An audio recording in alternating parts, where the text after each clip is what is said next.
A leopard is standing 10 feet away from you. It hasn't moved, neither have you. Its eyes are locked onto yours, and every nerve in your body is screaming one word: run.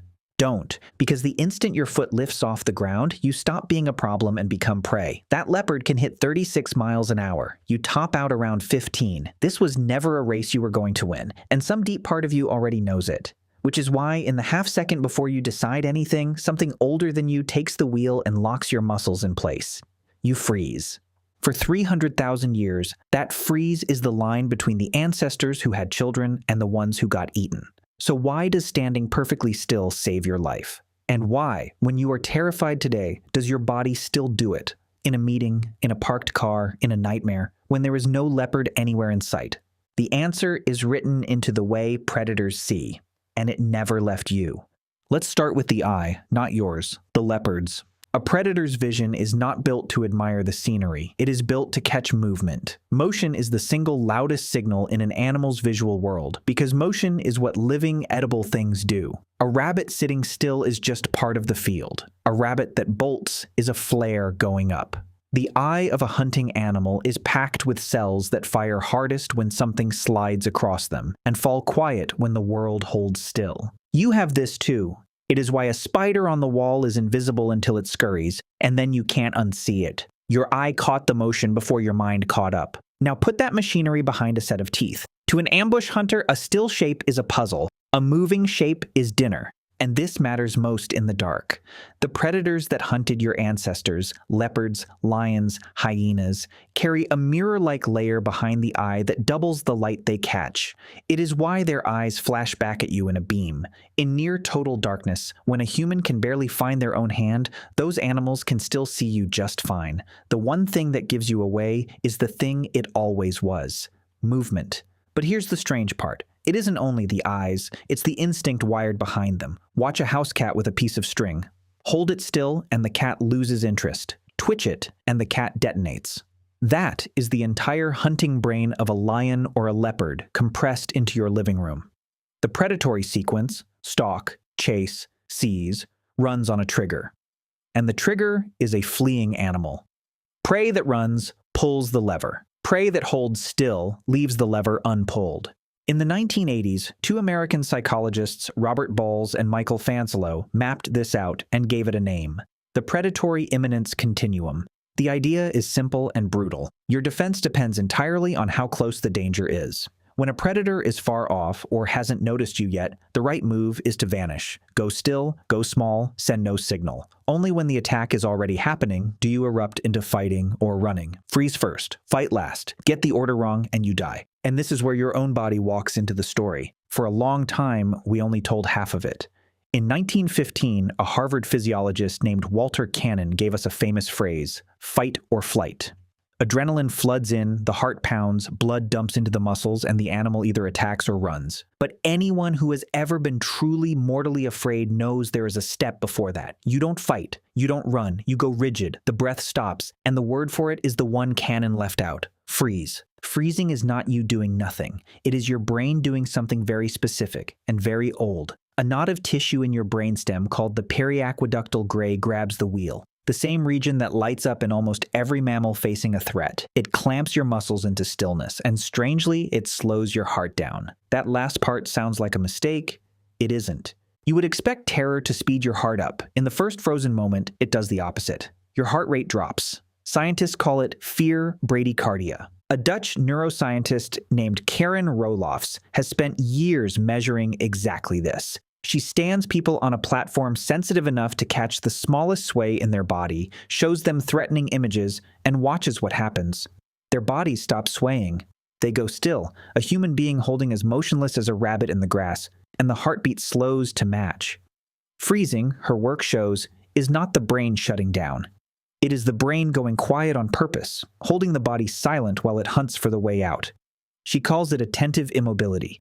Paused, but wide awake. Read that back. Your fear doesn't just stop your legs. It hushes your heartbeat, so a predator's motion-hungry eyes have nothing to lock onto. Stillness, all the way down to the pulse. But the freeze has a final stage, one almost nobody talks about because it looks like the end. Push an animal past freezing, past running, past fighting, and actually catch it in the jaws. And something eerie can happen. It goes limp. The muscles slacken, the eyes glaze, the body plays dead. Biologists call it tonic immobility. In the 1970s, a psychologist named Gordon Gallup triggered it in the lab again and again, and found it was not surrender at all. Many predators lose interest in prey that has already stopped moving. A motionless, seemingly dead animal doesn't pull the trigger, and a cat that relaxes its grip for even a second gives its dinner one last chance to explode back to life and bolt. It is the oldest gamble there is. And humans have it too. Survivors of assaults and crashes describe the exact same thing. A body that simply would not move, a mind watching from somewhere far away. For years, we mistook it for panic or weakness. It may be the deepest branch of the same ancient tree. Now rewind 300,000 years and watch what this bought your ancestors. Picture a small band of early humans on an open African plain. No walls, no weapons worth the name, bodies slower than almost everything that wanted to eat them. At night especially, they shared the land with leopards, lions, and hyenas that could all see far better in the dark than they could. A human who panicked and ran at the first shadow was pulling the predator's trigger over and over.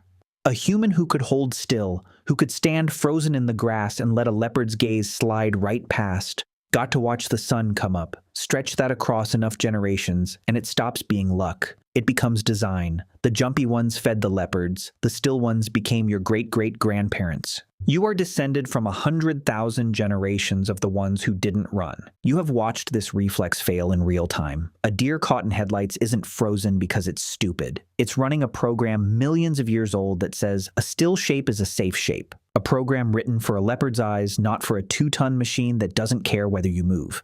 But a single frozen human is still a snack. Stillness alone was never the whole trick. 2 more things saved them, and both are still inside you. The first is other people. A lone human has 2 eyes and a blind spot in every direction. 40 humans have 80 eyes and almost none. Living in a group means someone is always looking the way you aren't. The same reason a herd of antelope is so hard to ambush. Anthropologists who live with modern hunter-gatherers like the Hadza of Tanzania find they rarely sleep alone and rarely travel alone, and that this constant shared watchfulness is one of the oldest forms of safety our species has. A band of 30 or 40 people is not just company, it is a perimeter, a ring of overlapping attention no single leopard can slip through unseen. Alone, you have to sleep sometime. Together, someone is always awake, always watching the dark. Your dread of being the straggler at the back, the one who wandered off, that is not shyness. That is the straggler getting eaten, remembered in your nervous system. The second is a trick your ancestors did with their own bodies. When you can't outrun a predator and hiding has already failed, you have one move left. You convince it you are not food. You stand up to your full height. You throw your arms out. You make yourself enormous and loud and wrong. There may be a reason standing upright feels like power. Reared up on 2 legs, a human is taller than a crouching cat expects its prey to be. And to the animal brain, height reads as size, and size reads as danger. The same posture that lets you throw a spear also lets you bluff a killer into blinking first. And here's the part that should give you chills. We still tell each other to do exactly this. Walk into leopard or mountain lion country today, and nearly every wildlife service on Earth hands you the same instructions. Do not run. Do not crouch. Do not turn your back. Stand tall. Make yourself look as big as you can. Hold your ground and make noise. Running marks you as prey and trips the chase. Standing tall tells the animal you are a threat, not a meal. That advice is not modern cleverness. It is 300,000 years old. It is the exact survival kit your ancestors ran on. Freeze, stay with the group, stand tall. Reprinted in a national park brochure. And now the reversal. We treat freezing as failure. The soldier who locked up. The witness who couldn't move. The kid on stage who couldn't make a sound. We say they choked. We call it weakness. A system crashing under pressure. It is the opposite. Freezing is not the newest, weakest setting in your survival kit. It is the oldest one and the first. Long before your ancestors could throw a spear or keep a fire alive, before they could do anything clever at all, they could go still. And being still is what kept them alive long enough to invent all the rest.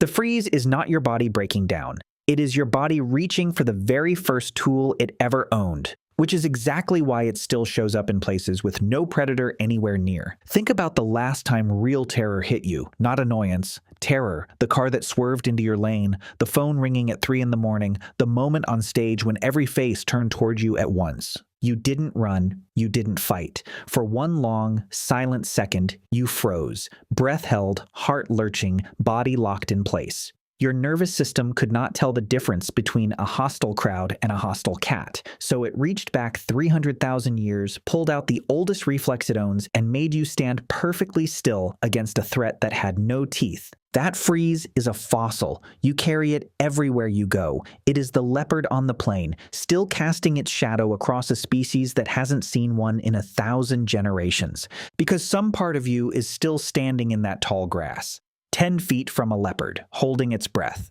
And it still believes, with total certainty, that the only thing keeping you alive is that you haven't moved yet. So when it happens, when everything in you screams run and you cannot make yourself move a single inch, how sure are you that what you're feeling is fear? Or is it the oldest, quietest part of you doing the one thing that ever worked?